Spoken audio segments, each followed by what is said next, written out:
어느 순간 나도 모르게 경건의 자리에 멀어져 있고 세상, 세상의 자리에 가까워진 나를 마주하게 됩니다. 이제는 말씀 안에서 누렸던 기쁨이 지나간 기억이 되고, 기도할 때도 기대와 소망보다는 걱정과 불안만 더해질 뿐입니다. 과거에는 말씀에 순종한 모습을 보였는데, 이제는 내 생각과 감정에 따라 움직이는 모습을 발견하게 됩니다. 이러한 시간이 계속되면 우리는 점점 이러한 생각에 사로잡히게 됩니다. 역시 나는 안 되구나. 오늘도 실패했구나. 또 넘어졌구나 하며 자책을 합니다. 어제도 넘어지고 오늘도 실패한 나를 돌아볼 때 우리 안에는 낙심과 좌절이 깊어져만 갑니다. 그런데 여러분, 이러한 실패가 우리만의 문제일까요? 이러한 실패는 우리만의 문제가 아닙니다. 오늘 본문에 등장하는 제자들 역시 동일하게 넘어졌습니다.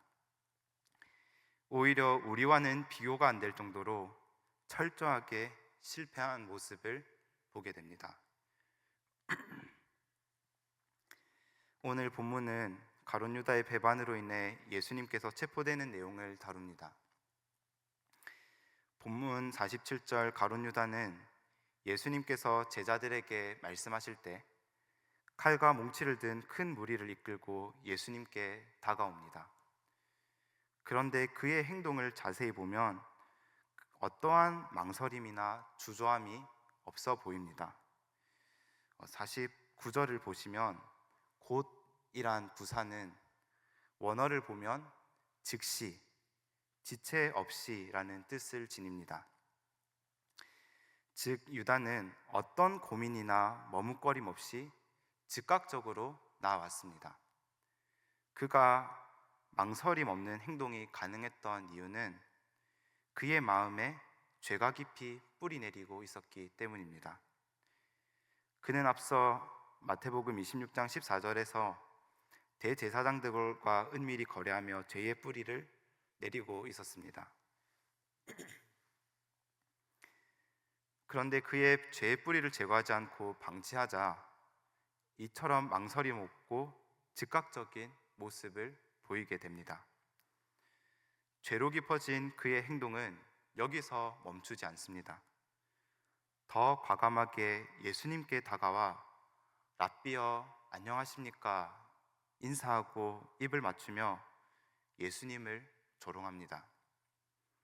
가룟 유다는 지금 불순종한 모습을 넘어서 예수님을 배반하고 조롱하는 철저하게 실패한 모습을 보이고 있습니다.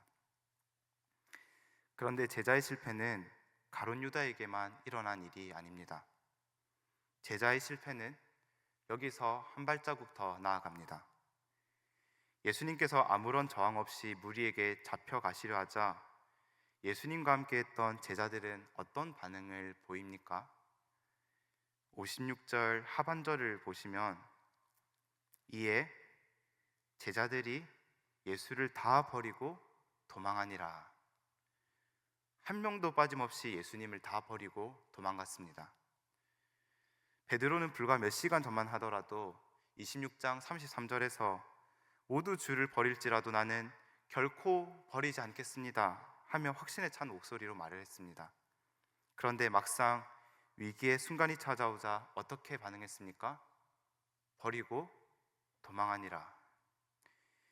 예수님께서 군사들에 의해 끌려가시려 하시자 그들도 유다처럼 주저없이 예수님을 버리고 도망갔습니다.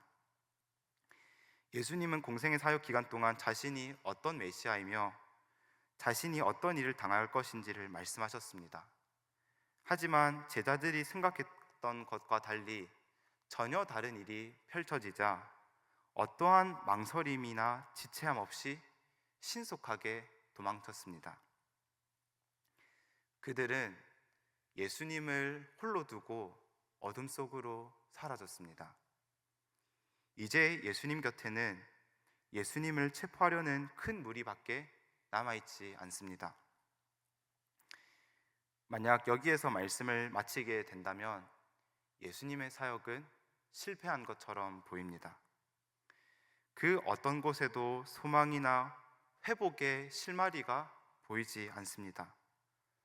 앞으로 상황이 나빠지면 나빠졌지 회복될 가능성이 보이지 않습니다.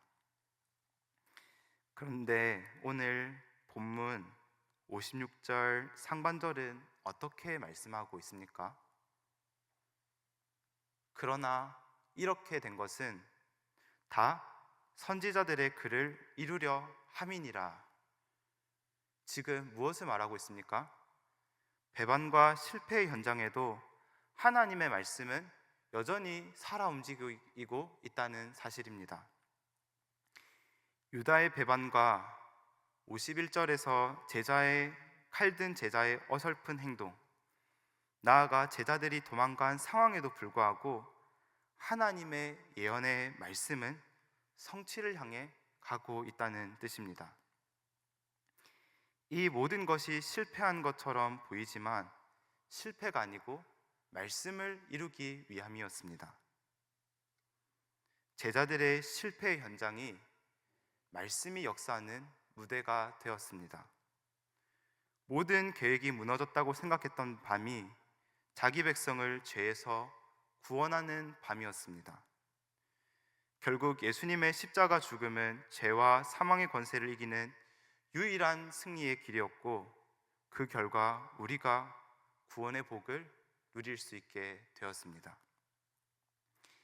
인간의 실패에도 여전히 하나님의 말씀은 살아 움직이고 있었고, 예수님의 십자가 죽음과 부활을 통해 성취하셨습니다. 인간 편으로 볼 때는 철저한 실패였지만 하나님 쪽에서는 말씀을 이루어가고 있는 시간이었습니다.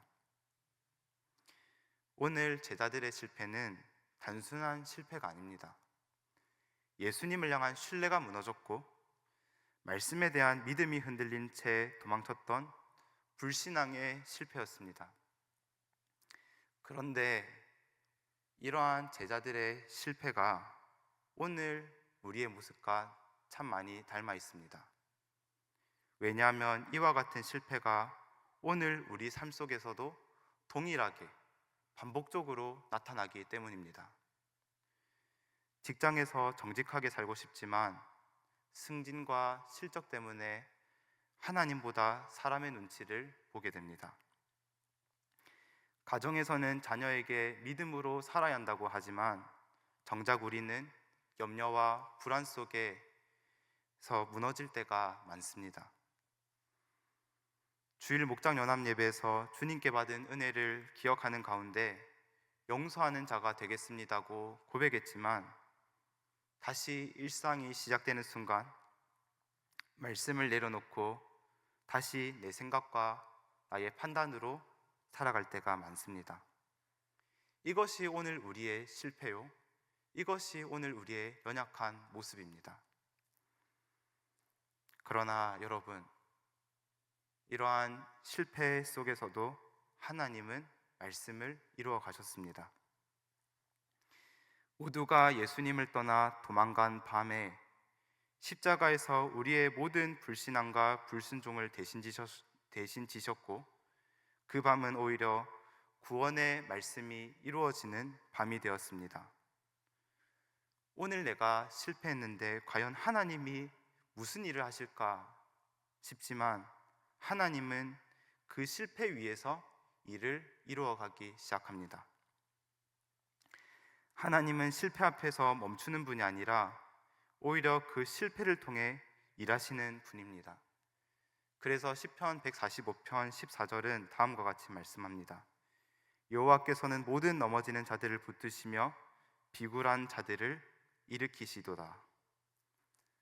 한 주간 넘어진 모습 때문에 낙심한 분이 계십니까? 실패한 우리의 삶 속에서도 하나님은 말씀을 이루어 가고 계십니다. 그러니 오늘도 나의 연약함, 나의 실패를 주목하지 말고 실패에도 불구하고 말씀을 이루시는 주님을 주목하는 오늘 새벽이 되기를 원합니다. 문제는 바라보면 볼수록 낙심이 깊어지고 좌절의 길로 빠지게 됩니다. 그러나 우리의 시선이 하나님을 주목할 때 낙심의 자리에서 소망의 자리로, 눈물의 자리에서 찬양의 자리로 나아가게 될 줄로 믿습니다. 오늘 새벽도 그 주님을 바라보며 우리가 기도하는 자리에서 다시 말씀으로 나아가는 은혜가 있기를 주님의 이름으로 축복합니다. 기도하겠습니다. 연약한 우리의 삶을 통해서 주의 말씀을 이루어 가시는 하나님 아버지, 우리가 말씀 앞에서 살겠노라고 다짐했지만 반복해서 넘어지는 우리의 연약함을 보게 됩니다. 우리의 연약함과 실패를 불쌍히 여겨 주시옵소서. 우리의 실패에도 불구하고 여전히 하나님의 말씀을 이루어 가신다는 사실을 기억하며 낙심의 자리에서 소망의 자리, 은혜의 자리로 나갈 수 있는 우리 모두가 될 수 있도록 함께하여 주시옵소서. 이 모든 기도 예수님의 이름으로 기도합니다. 아멘.